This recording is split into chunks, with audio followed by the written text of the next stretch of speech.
We are very, very happy to be joined as we continue the show by Dr. Bernard Ashby, who's a vascular cardiologist, an associate professor at Florida International University, FIU. What's up? And the Florida lead with the Committee to Protect Healthcare. Dr. Ashby, thank you so much for being with us. Good afternoon. Pleasure to be here. Well, I guess my first question, I hate to have to even ask this in a way, but I think, a lot of people are wondering is the pandemic over? It seems like there's so many different kind of competing messages coming from all different quarters about how serious COVID continues to be, how serious people should take it. And here we are in a week where many, many people are going to be traveling. So I guess that's just where I want to start is how serious is it now and how serious should people be taking it? Well, first of all, it's a pleasure to be here. And I'm glad to have the opportunity to elaborate a little bit more about the public health circumstances in the U.S. and worldwide. So the issue with the pandemic, whether it's here or not here, a big issue with that is regarding the definition. I mean, if you go to the WHO, you go to the CDC, it's a bit of a moving target in terms of what does a pandemic mean. So just in general, a pandemic should mean any disease that occurs over the world, so meaning multiple populations, multiple geographical areas, and what qualifies as a pandemic is also a moving target. But generally speaking, it's a disease that's spread person to person, and the definition again is a moving target. So everybody has their own interpretation. What I can tell you is that COVID-19 is still here, and as I said from the beginning of the disease, when we first beginning of the virus, when we first characterized it, is that it's going to be here for the rest of our lives. And the way I would frame it is we're kind of pretty much in the subacute phase of the pandemic. We went through the acute phase, now we're in the subacute phase, and eventually we'll reach the chronic phase. So when you hear things like, the Biden remarking that the pandemic's over, we've obviously had the Senate vote to end the COVID-19 emergency declaration. And really, aside from some campaigns to try to encourage people to get the newer, updated vaccine, there's not really anything being done to try to contain it. So, I mean, when you see that from public officials, it's really giving off the impression that everything's normal. But is everything normal? Like, how should there still be mitigation efforts? If so, what would they look like? Or is it true we just have to learn to live with it and get over it? So everything is not normal, but this is kind of our new normal. So meaning that the virus is not going to go anywhere. So I think the way I would frame the question is, what are we going to do moving forward? So we need to start talking about 10, 20 years down the road because, again, the virus is not going anywhere. So now that we're no longer in the acute phase, meaning that most of the world, the vast majority of the world has some immunity, either through vaccination or the previous exposure, we're no longer in that acute phase. However, people are still dying, and disproportionately, people who don't have the resources to mitigate or treat the virus are the ones dying by and large. And as we all know, the world is structured in a certain way that it doesn't care about individuals who don't have power or resources and yada, yada. I could get carried off on a long tangent there. But we need to start thinking about how do we exist in this new normal, kind of like with HIV. And as we learned from HIV is that the public health infrastructure in the US and worldwide failed millions of people. There were a lot of deaths, and there continue to be a lot of deaths related to HIV. And now we're seeing the same thing with COVID-19. And the question is, what do we do about it? And, it's related to our system. Our system is designed in a way that it's all about making profits. It is not about mitigating or decreasing death and improving quality of life. Profit is a number one motive. And as a result, the priorities related to the public that could actually improve the health and wellness of the public come secondary to the profit motives. Well, I'm actually really glad you raised that because I think some of us felt maybe if nothing else had been revealed by the COVID-19 pandemic, that certainly this had revealed the just massive gaping holes quote unquote healthcare system, because it is all kind of based on who can afford to pay and how much you can afford to pay.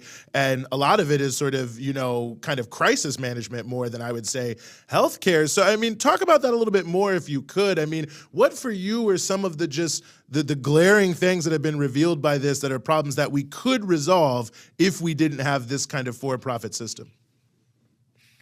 Well, I'm glad you asked, Eugene. So during the pandemic, a whole lot of people made a bag. For those who don't know, some people made a lot of money during the pandemic.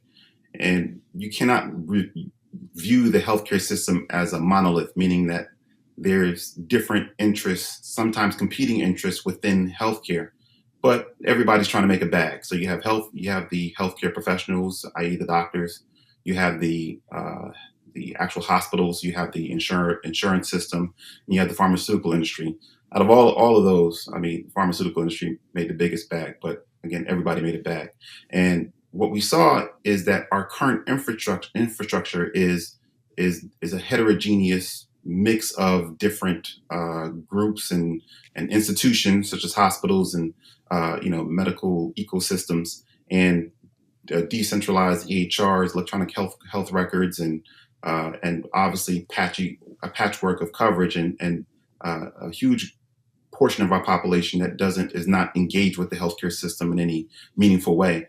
And so what we had was a reactionary take that exposed a lot of the deficiencies within our healthcare system.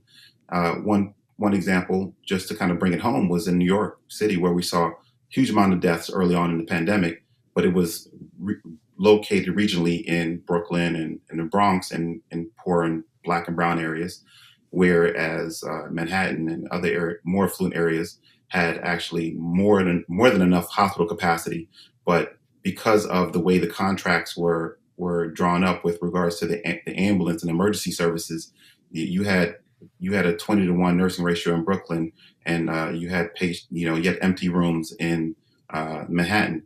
And so again, the business of medicine often, all the damn time, interferes with the outcomes and the health and wellness of the population. So that was just one glaring example where people were allowed to die when you could have simply transferred them to another hospital. But the business superseded the people. And of course, now we know that US health insurance prices have gone up something like 30% over the past year. It seems like every year they go up a certain percentage because there's no price caps on these things, which of course makes all of this care more out of reach for people who can't afford it. And it's also striking right now. I mean, this is not necessarily about COVID, but it's tangentially related. You have this rise of RSV, which is this childhood respiratory virus, or at least it mostly occurs in children, that is causing there to be a shortage of hospital beds for children. But a lot of what is being left out of that story is that there's a lack of hospital beds as well, because they've literally just been removed from so many hospitals. And I remember specifically with the US, before, when COVID was first just getting started, there was a lot of news agencies like kind of comparing and contrasting how many beds per capita there are in the US versus other countries. And one of the reasons there were so few in the US is because like 10 years ago, there was this like federal effort to get hospitals to reduce the numbers of beds because it was considered inefficient to have so many empty beds in your hospital. You always want to be between like 80 to 90% capacity or something silly and neoliberal like that. And I don't know, I just kind of threw out a bunch of stuff there. But what are your thoughts on how all of that plays out in the kind of situation that we're in the United States? I mean, it just seems like as a country, we're in a terrible position to continue to deal with this on a long-term basis because of this horrible profit-driven system that we have that just like shakes people down and gets rid of hospital beds for profit. Yeah, I think you put a nice little bow at the end of your question/statement. I mean, at the end of the day, this is all about getting the bag. That's it. And all of the propaganda or the fluff that they use on commercials and advertising about improving healthcare and all that stuff is just a bunch of BS. Anyone that works in the hospital knows that the hospital administrators, they value how much you generate in terms of revenue as opposed to your patient outcome. They don't even care about that. And so and they only care about it to the extent that they won't get dinged by any regulatory agency, mainly CMS. And so that's what you see. So the example that you use regarding the bed capacities, it's bad business to have empty beds. So obviously you want to reduce that. But more importantly, again, the profit motive and the structure of our healthcare system is just all about making money in your individual business or silo, where we could have easily alleviated this issue with RSV beds and pediatrics with coordination. If we had some kind of coordination, some kind of system where we could, you know, improve the capacity throughout the country and in particular regions with them coordination, we just don't even do that. So again, you'll have a buildup of patients in one hospital. You have another hospital in a different area that is below capacity, but there's no communication between the two, or at least it is a piecemeal or a reactionary measure as opposed to a coordinated, proactive measure. So our system is trash. It's trash by design. Everyone who gets into the market, they're trying to make money, and so that's their primary motive. And again, the public health implications we are devastating to our population. And as a cardiologist, knowing that heart disease in particular is the number one cause of death, still is higher than COVID-19 deaths, and it's been that way for decades. The fact that we're still ignoring that is it's basically pisses me off. Let me just frame it that way, because it's so easily preventable. And we could have put a fraction of the resources that we did into COVID-19 into preventing heart disease and gotten a better outcome. But the point is, I'm not saying which one is worse. I'm just saying the money that we're spending, we're not getting a return on our investment as a nation and as individuals and taxpayers. It's a complete waste, and most of that money is getting captured by these people who own these businesses and who are involved in the nonprofit side of healthcare, because I can't really tell a difference between a for-profit and non-for-profit, because all of them trying to get the bag. Just a matter of how that money's bust down at the end of the day. But at the end of the day, we have the same issues across the board. And again, the reason why the U.S. does so poorly in terms of life expectancy and chronic disease is because of a system that is primarily incentivized to make money. I mean, so many important points there. I mean, thinking about heart disease, I was thinking about diabetes. It's almost like there's like a blame the victim effect too. And it's like, well, if they just hadn't had so many sugary drinks, then it all would have been fine. And there's no real conversation about preventative healthcare. But what kind of healthcare system do we need to address this? Because it does feel that there's a huge gap between what we know how to stop and what we're actually stopping. Well, we don't need to recreate the wheel. There's other systems out there. We see the system in Cuba with relatively low resources and their outcomes compared to the U.S. It's day and night what they're getting for every dollar that they spend.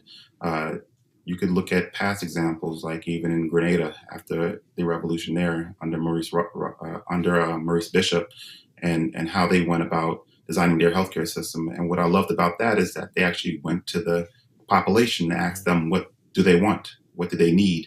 How can we help you? And then the system was designed with them in mind, as opposed to a top-down system the way it's designed here with, again, a primary profit incentive. But, we just have to change our incentives. I mean, it doesn't take much. The entire Western world does the same thing, meaning that they provide healthcare to their population, and it's not privatized. But the U.S. unfortunately refuses to pivot from that, primarily because of the stakeholders. There's a lot of people who are making trillions in healthcare, and they ain't gonna let that happen. And so any little increment that of progress that we can in actually dismantling the system, they fight back tooth and nail. We saw that in the Affordable Care Act, aka Obamacare, where they fought tooth and nail to get rid of the public health option. And you see that around the U.S., where we have these public option debates that are ongoing. The public option in of itself is not a solution, but they know and we know that that's the stepping stone to creating some kind of universal health care for the population, where you can actually decrease costs and improve outcomes. And what I get frustrated with is with my medical professional counterparts who, they think that somehow we'll have a communist healthcare system, and obviously, besides the fact they don't understand what they're saying, the point is that our lives would be better if we were able to submit a claim to Medicare as opposed to submitting it to a private insurance company. Our entire life would be better, meaning that we don't have to deal with prioritizations and eligibility and all that stuff that we deal with on the private market. We'll just deal with the Medicare system because it's much easier for us, because we know what the price is going to be or the reimbursement is going to be, and we submit our claim and our claim gets paid. It's pretty simple, but there's a lot of politics around going to a single payer system, which means just having one entity as opposed to a million different entities that we got to submit our bills to be able to get compensated for the care that we provide. And it's unfortunate. I mean, the politics and the business around healthcare is a thorny issue, a lot of third rails, and no one wants to touch it. But at the end of the day, the more people would be alive today, less people would be dead, less people would be suffering, more people would be working. Our country would be spending less money, taxpayer money on healthcare, if we simply removed all of these middlemen who are focused on making a bag. Right. Unfortunately. So that's my long rambling way to say that we need to go to a single payer system. No, it's so true. It's so true. And, it's interesting you mentioned Cuba, because Cuba is obviously a country that is definitely lacking in resources because it's like under this horrible U.S. blockade. But at the same time, I had the chance to visit Cuba earlier this year. And one of the best things about being there was just seeing how its healthcare system functions. Because despite the fact that it's an impoverished country, again, as the result of this isolationist blockade that the U.S. has placed on it, or isolating blockade, I should say, it's able to have these amazing health outcomes because it's so focused on preventative care, and because preventative care is not expensive to implement across the board, because it actually prevents greater illnesses, prevents the spending of even more money and more difficult procedures, and keeps people from dying in childbirth and, dying from things that are preventable when they're elderly, and just all kinds of things. And it was incredible to see that. And then you go back to the US and it's like the opposite in the supposed richest country in the world. But, I wanted to ask you, since we are coming up on Thanksgiving this week, and then of course the, Christmas and New Year. So we've got all these holidays, Hanukkah, people are gathering together with family and friends. How should we approach it, as we go into the holiday season, planning on sometimes seeing our grandparents? I mean, do we still need to be approaching this like we did back in 2020? And I know it sucks in the US to have to do everything on such an individual basis, but I guess my question is, how can people minimize the risk as they try to enjoy the holidays? So, yeah, great question. And it goes back to my point about, hold on, sorry, I had a little snafu with my computer here. Yeah, it goes back to my original point about saying, if not now, then when? I mean, the virus isn't going anywhere. So we got to kind of start figuring out how to exist, understanding the political dynamics and the reality of the virus. And so what I've been doing in my practice is really identifying my high-risk patients, which is the vast majority of my patients, and coming up with a plan. And so all of them have a plan in place, meaning a rapid treatment strategy, in addition to being fully vaccinated, where they have tests at home, and we have, early access to things like Paxlovid to treat the virus, in addition to giving them information like, if you can go outside, go outside. If you can open your windows, open your windows.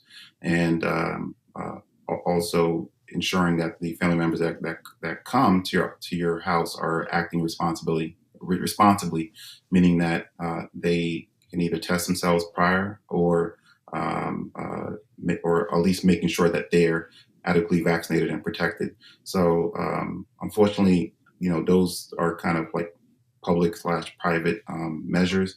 But if we had a good public health system, good public health infrastructure with great communication, we could save lives easily. I mean, it doesn't take any real anything in terms of additional resources. It just takes some kind of comprehensive approach that's proactive rather than reactive. And we're years into the pandemic, and still we're being reactive and waiting for the next variant to come by, and then we panic again. It's only a matter of time before that happens, and it's very frustrating. And so this is our new norm, and you're gonna be asking me the same question in 2023 Thanksgiving, and I'm gonna get frustrated. But at some point, we need to learn how to live with the virus, because as much as we would like to wish it away, it is the most infectious thing that we've seen in our lifetime. And there's animal reservoirs, and there's just no feasible way to get rid of it unless you somehow protect the host permanently. So and that's something that we could work on. But as of right now, this is our new reality, and we have to plan accordingly.